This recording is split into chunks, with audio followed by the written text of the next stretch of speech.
Hey, I didn't see you there. I'm just busy utilizing my main fuel source, carbohydrates. I heard Kristen was trying to tell you guys something that would kill you. So I'm here to tell you not to listen to her. Kristen thinks that micronutrients are more important than macronutrients.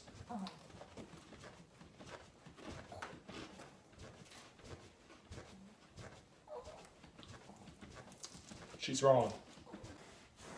If we just look at some simple math, we know that macronutrients are what makes up for all of our calories. We know that calories are what we use for energy, and energy is what maintains life. It's simple, really. Without macronutrients, we will all die.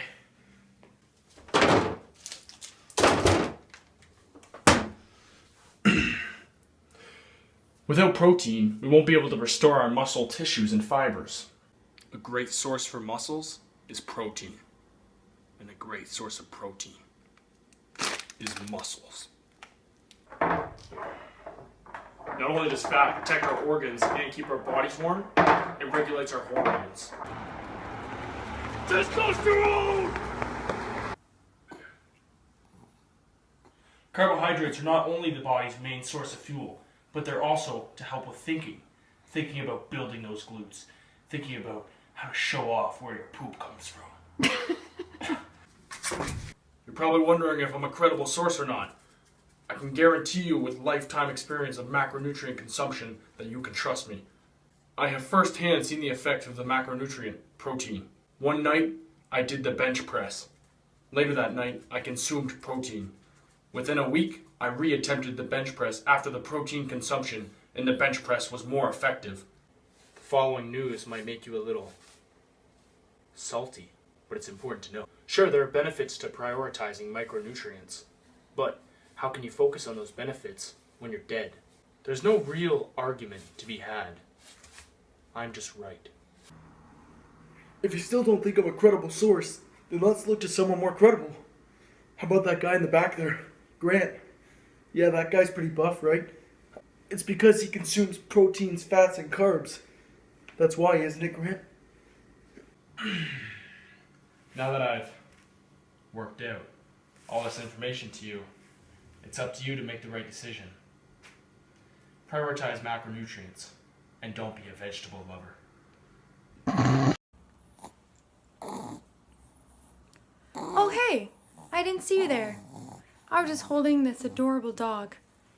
Yes, you need to make sure you are getting the proper balance of carbs, proteins, and fats. But you need to make sure that the food you're fueling your body with is packed with micronutrients. Micronutrients are nutrients such as vitamins and minerals, and they come from whole nutrient-dense foods. If your goal is to be healthy, live longer, and perform athletically better and mentally better, you should be consuming nutrient-dense foods that are micronutrients. So what happens when you don't get enough vitamins and minerals? You lose physical and mental function. For example, not getting enough B12 causes fatigue, weakness, and lost performance. Over time, causes severe memory problems and personality changes. You develop low immunity. Veggies and fruit full of antioxidants like selenium, vitamins A, C, and E keep organs and tissues healthy, heals wounds, and helps fight off bacteria and disease. And fiber. Fiber affects all bodily systems, your skin, gallbladder, heart, immunity, your whole gastrointestinal system. When you don't have enough fiber in your diet, the toxins you eliminate by your bowels gets absorbed back into your bloodstream, causing health issues. Without micronutrients like calcium, you will develop brittle bones, and no amount of carbs, proteins, or fats is going to help your skeletal system. Calcium is the main component of bone. Your body has more calcium than any other mineral. Not having enough calcium, even in your younger years, can have a huge impact on your health by developing bone mineral loss, which leads to osteoporosis, increases risks of fractures, poor posture, and even changes in height. Not enough micronutrients leads to so many different things, too many to list here.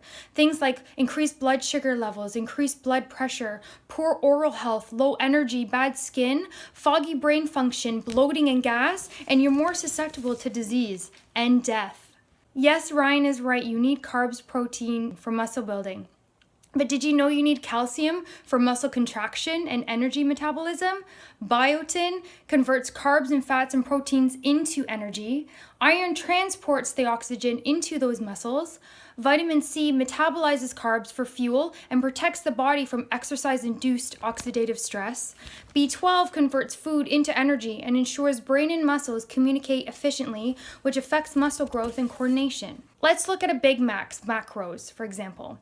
A Big Mac has 560 calories, 33 grams of fat, 44 grams of carbs, and 26 grams of protein.